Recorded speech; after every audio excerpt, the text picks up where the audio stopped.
દાદા નામ શું તમારું? કમાભાઈ. કમાભાઈ, કયું ગામ? ગામ માથક. માથક. હા, નાંગા હાંખ અમારી. હા હા. આ શું બનાવો છો તમે? આ ઉઈન. ઓઈન? હા. એ કેવી રીતના બને બતાવો તો જરાક. દોસ્તો આપ જોઈ શકો છો, બાળપણમાં હર કોઈએ આ વસ્તુ જોઈ હશે. આ વસ્તુ રહી ને હા, તમારે ગમે ત્યાં કોઈ હીણા કામમાં ગયા ને તો આ વસ્તુ ધોવાની આભળ સેટ ન લાગે.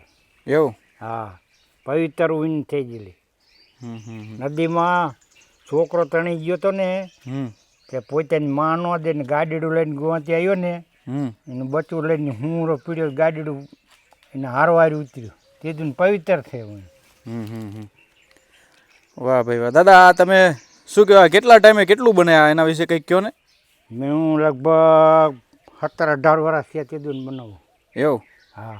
આમાંથી પછી હું તમે બનાવો એમાં કેટલા ટાઈમે, આ કે આખો દિવસમાં કેટલું બનાવી લો તમે? આખા દિવસ 2 દીમાં આખું ભરી દેવાનું. 2 દીમાં આખું? આ છે આ હોય શું વાળ હોય ઊન ગાડીડાના? ગાડીડાની ઊન. એટલે વાળ ને એના? હા હા, ઊન કહેવાય. ઊન કહેવાય. દોસ્તો આપ જોઈ શકો છો, દાદાએ જે હાથમાં પહેર્યું છે, દેખાડો તમારા કડા. હા. વાહ ભાઈ વાહ. આમ તમે જુઓ, દાદાનું ગામ છે માથક.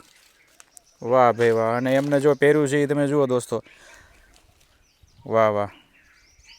ખરેખર આપણી ભાતીગળ સંસ્કૃતિની એકદમ નજીક છે આ બધો પહેરવેશ, આ બધી પરંપરા, આ બધા રીત રિવાજ. અને ખરેખર આ બધી વસ્તુ દોસ્તો મારી ઉંમરના જે છે એડીના એ લોકોએ સહેજે તે ગામડાની માલિક આ દ્રશ્ય જોયું હશે. વાહ ભાઈ વાહ.